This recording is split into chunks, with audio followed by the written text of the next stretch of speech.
So in this video we are going to discuss how to calculate order of reaction based on two methods. One of the method is units of rate constant and the other method is method of initial rates. Okay, तो सबसे पहला और जो easy है, बहुत ही frequently आपको CET के MCQs में आता है, is units of rate constant. तो चलो देखते हैं units of rate constant. Now sir rate constant का यूनिट्स के हिसाब से अकॉर्डिंग टू रेट लॉ हमें मालूम है that R is equals to K into A raise to X. Now X का जो भी पावर रहेगा उसी को हम ऑर्डर ऑफ रिएक्शन कहते हैं. तो अगर वो एक फर्स्ट ऑर्डर रिएक्शन है, तो देखते हैं आर की क्या यूनिट हो जाएगी. R is concentration upon time, तो मोलैरिटी पर सेकेंड. के की यूनिट सी तो ढूंढनी है, तो अभी के लिए हम K1 लिखते हैं to indicate it is a first order reaction. And यहाँ पर a रेज टू x, ये भी तो मोलैरिटी है, रेज टू 1, बिकॉज कॉन्सेंट्रेशन का यूनिट भी मोलैरिटी होता है. तो सर अब यहाँ पर भी मोलैरिटी है और यहाँ पर भी मोलैरिटी है, तो ये कैंसिल हो जाएगा एंड देयरफॉर फर्स्ट ऑर्डर का रेट कांस्टेंट का यूनिट सिर्फ बनेगा per second, which is second inverse और इन जनरल टाइम इनवर्स. अब ये हो गया for first order. Let us take second order. अगर ये एक सेकेंड ऑर्डर रिएक्शन होता तो क्या होता. तो सेकेंड ऑर्डर रिएक्शन में R is equals to K into A raise to 2 लिख देते हम. अब सर R की यूनिट तो मोलैरिटी पर सेकेंड ही होगी, उसमें तो चेंजेस होने नहीं वाला है, वो तो रेट है, concentration upon time. Okay sir, यहाँ पर हम लोग K को K2 लिख देते हैं और इस बार मोलैरिटी का स्क्वायर लिख देते हैं, बिकॉज मोलैरिटी है और रेज टू 2 है. अब यहाँ से एक कैंसिल होके एक मोलैरिटी कैंसिल हो गया, एक बचा है अभी भी, वो हम नीचे लेकर आए. तो K2 का क्या यूनिट हो जाएगा, 1 upon molarity per second. So it is going to be molarity inverse second inverse. ये हो गया फॉर अ सेकेंड ऑर्डर. अगर उसी के बदले जीरो ऑर्डर होता, तो क्या होता. तो जीरो ऑर्डर में ऐसा आता R is equals to K into A raise to 0. Now sir anything raise to 0 is 1. However R की यूनिट तो चेंज नहीं होने वाली है, और अभी इधर कोई यूनिट नहीं है, तो 1 आ गया.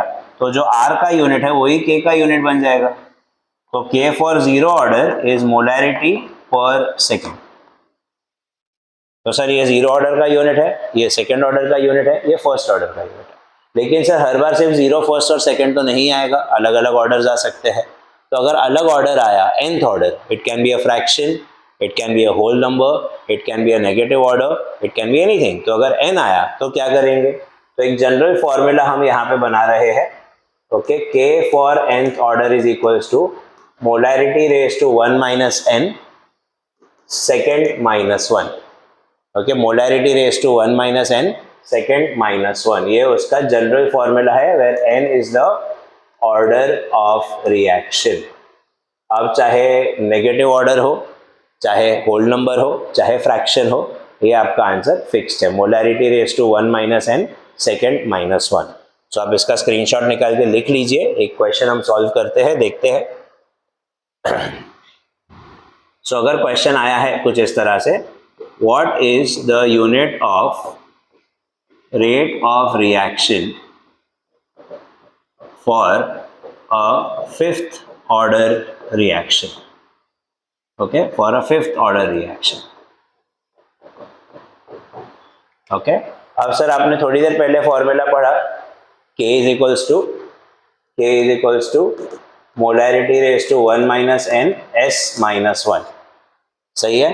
तो यहाँ पर आपने सोचा कि n का वैल्यू 5 डालेंगे और अपना आंसर आ जाएगा molarity raise to minus 4 second minus 1. Perfect. अब सर इसी में ज्यादातर बच्चे मिस्टेक करते हैं. Now you have to read the question properly.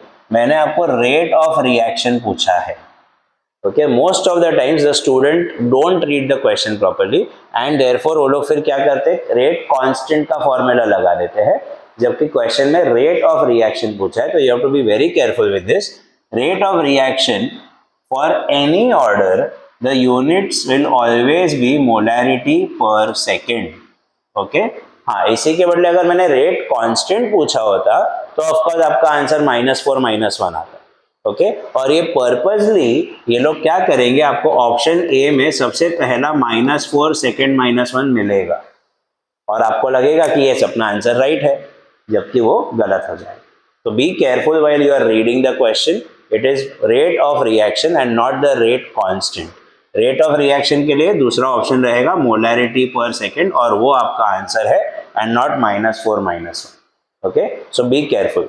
However, rate constant पूछा है तो this is a correct answer, absolutely correct. Okay, so I hope this is clear to you all. This is with respect to units of rate constant. Okay, screenshot निकाल लीजिए। अब हम next method देखते हैं जिसमें मैंने कहा आपको मेथड ऑफ इनिशियल रेट्स। तो what is a method of initial rates? उसमें आपको एक टैबुलर फॉर्म में डेटा दिया जाएगा। ओके, उसमें टैबुलर फॉर्म में डेटा दिया जाएगा, concentration of A, concentration of B and rate of reaction. Okay, ऐसा कुछ तो भी एक स्टैंडर्ड रिएक्शन आपको दिया है जनरल। उसको देखो रीड कैसे करना है, डेटा कैसे दिया है और उसको यूज कैसे करना है। तो equation number 1, equation number 2, equation number 3। Okay now sir देखो यहाँ पर जस्ट एग्जांपल से वैल्यूज दे रहा हूँ मैं, ये रैंडम वैल्यूज है, the numbers could be anything. तो अभी के लिए हम लोग ये अज्यूम करके चलते हैं।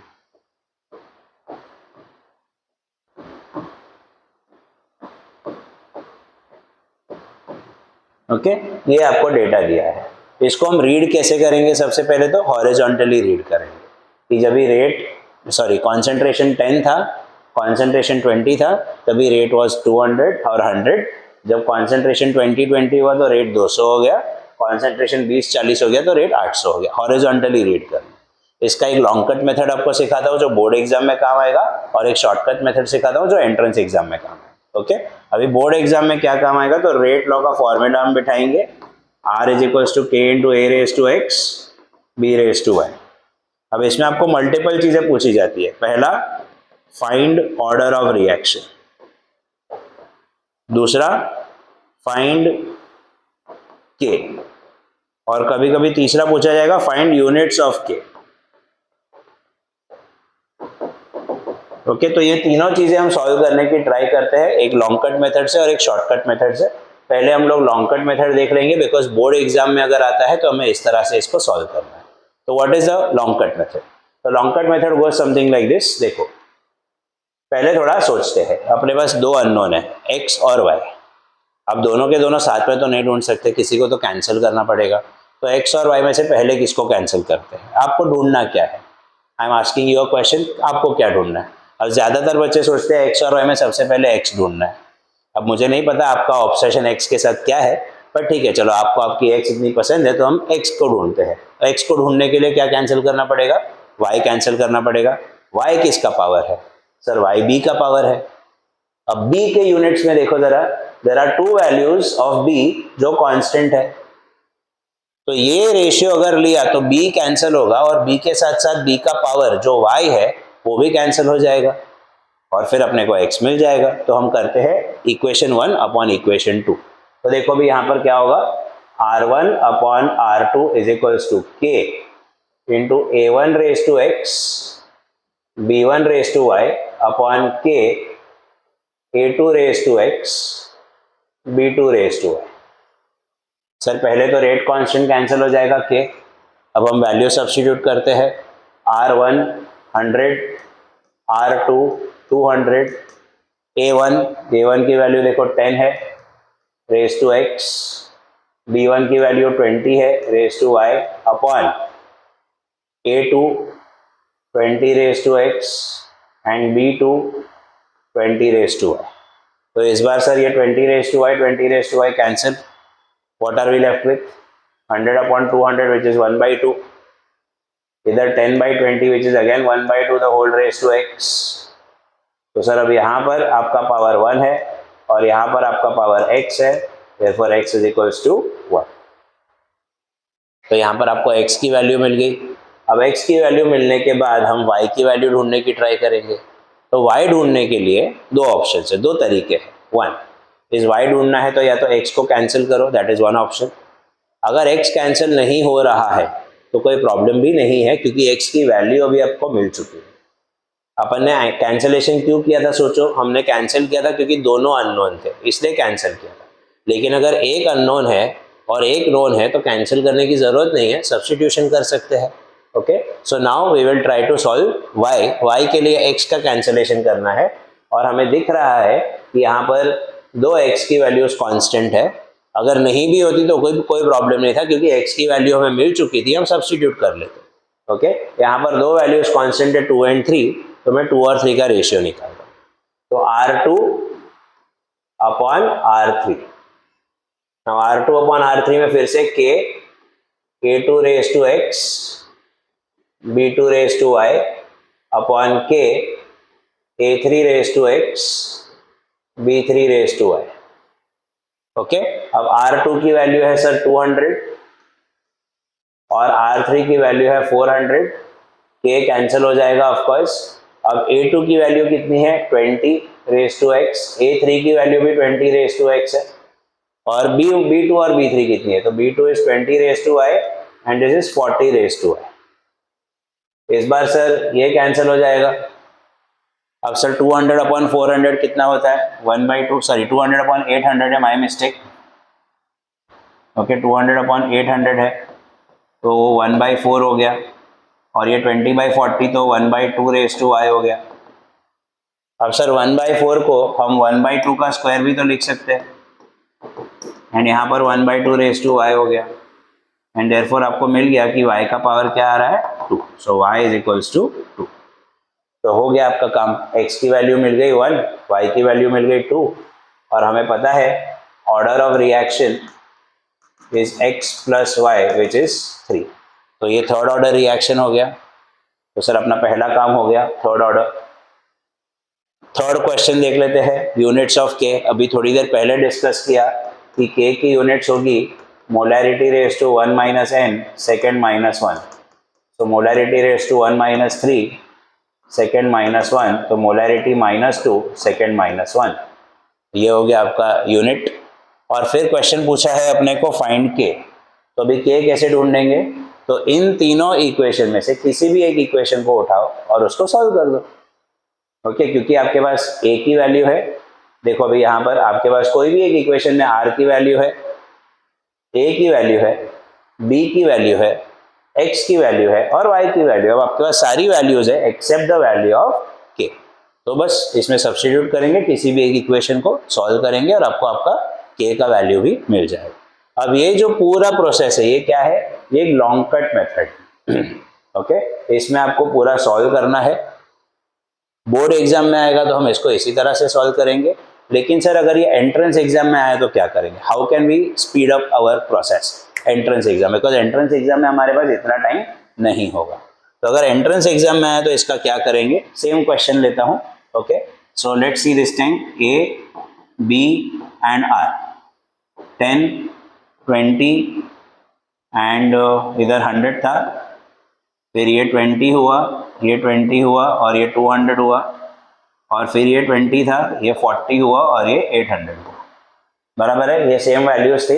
अभी देखो less than 20 seconds, less than 20, in fact less than 10, पर अभी के लिए 20 पकड़ के चलते। लेस देन 20 सेकेंड्स में ये आंसर अपना आ जाता है बिना इतना सब लिखे हुए।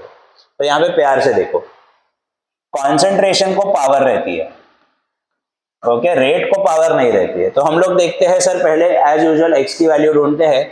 तो यहाँ पर देखो b का जो वैल्यू है ये फिक्स्ड है 20, तो b को हम हाथ नहीं लगाएंगे।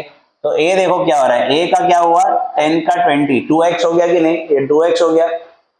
और ये देखो रेट भी तो 100 का 200 मतलब 2x हो गया कि नहीं।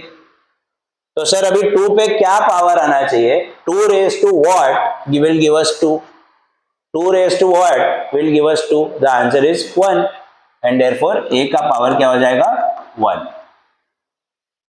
ओके, बिकॉज 2 का पावर 1 होगा तभी जाके आपको 2 मिलेगा, सो सिंपल है, a का पावर 1 होगा। अब ऑन द अदर हैंड अब यहाँ पर देखते देखो a की वैल्यूज कांस्टेंट है, तो ये दोनों समय b का क्या हो रहा है, b 20 का 40 मतलब 2x हो रहा है कि नहीं, और ये 200 का 800 मतलब 4x हो रहा है।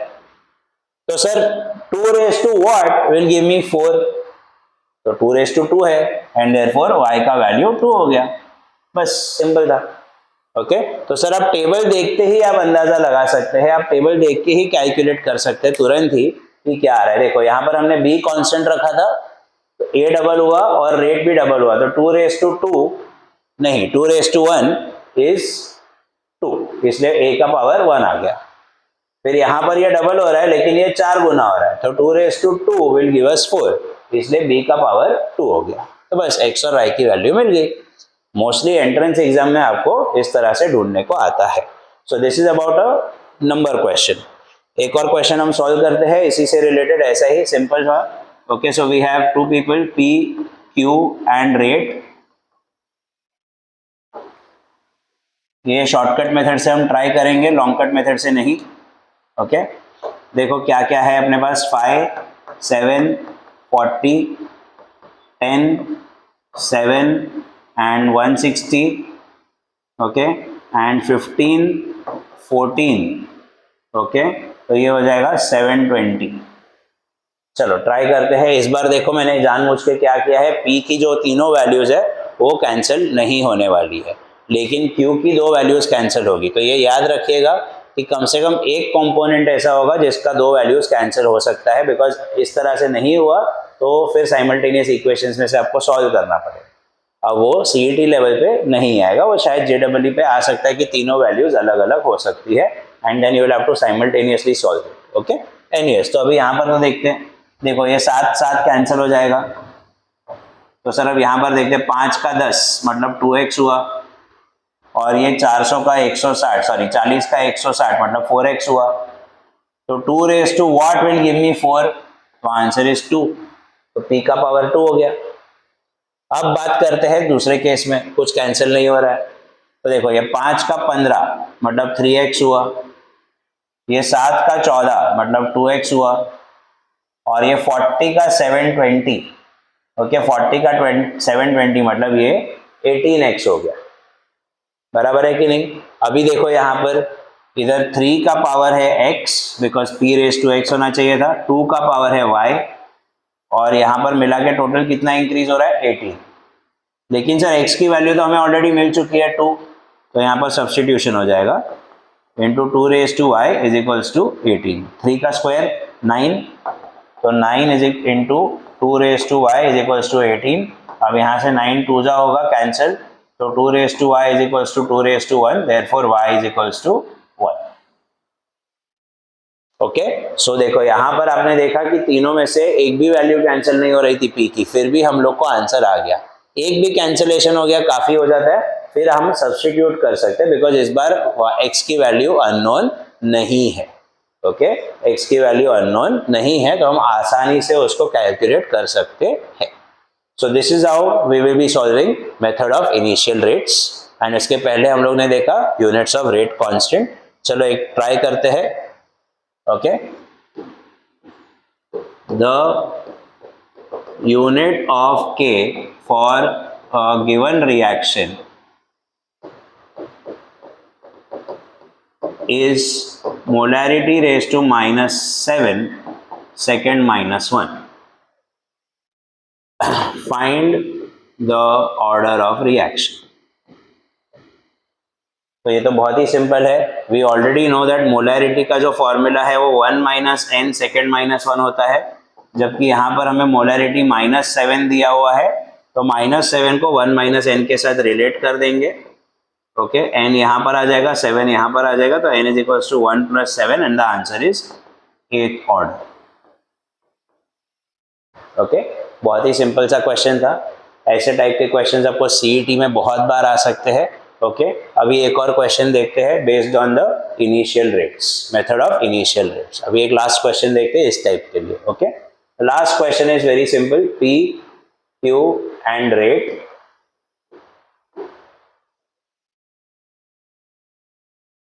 ओके, सेम टाइप का क्वेश्चन है, ध्यान रखिएगा। ओके, यहाँ पर देखेंगे हम लोग, से फॉर एग्जांपल यहाँ पर 2 ले लिया, यहाँ पर मैंने 10 ले लिया, यहाँ पर मैं 50 ले लेता हूँ। ओके, जस्ट रैंडम नंबर्स 50 ले लें। फिर हम लोग ने यहाँ पर ले लिया 4, यहाँ पर ले लिया 10, और यहाँ पर हम लोग ने ले लिया 400। ओके, चलो ठीक है। फिर हम लोग ने लिया यहाँ पर 2, और 2 से ज़्यादा हम उल्टा करते हैं, हम लोग ने लिया यहाँ पर 4, यहाँ पर लिया 20, ओके, यहाँ पर लिया 20, ओके, और यहाँ पर, और 20 के बदले में एक काम करता हूँ, यहाँ पर ले लिया हम लोग ने 40, और ये हो जाएगा अपना से 800, ओके। चलो ट्राई करते हैं, लेट्स सी, एक टेबल है, let's see, okay. Now if we go to see this, यहाँ पर पहले तो ये दोनों को इक्वेट कर दिया, तो सर ये 2 का 4 मतलब 2x हो गया, ये 5 का 40 मतलब ये 8x हो गया, तो 2 raised to what will give us 8? The answer is 3. तो p का पावर तो 3 हो गया, चलो बढ़िया। अब यहाँ पर देखो ये दोनों को कैंसिल कर देंगे, तो ये हो गया आपका 4x, और ये 400 का 800, तो ये हो गया 2x। तो 4 का क्या पावर होना चाहिए कि अपने को 2 मिलेगा? सर 4 का रूट इज 2, रूट ऑफ 4 ना, देयरफॉर पावर इज हाफ, समझा?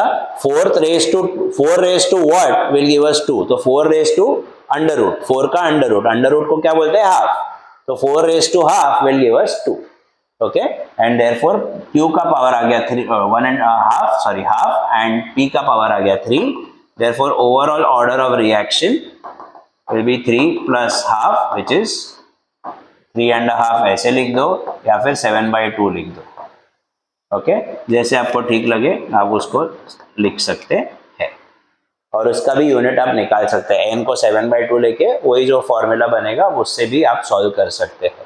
Alright, so this is a type of question for method of initial rates, and this is about units of rate constant. These are the two very commonly asked questions with respect to find order of reaction. Okay, I hope this video was useful for all of you, and all the best. In the next video we'll try to cover a next topic. Thank you so much.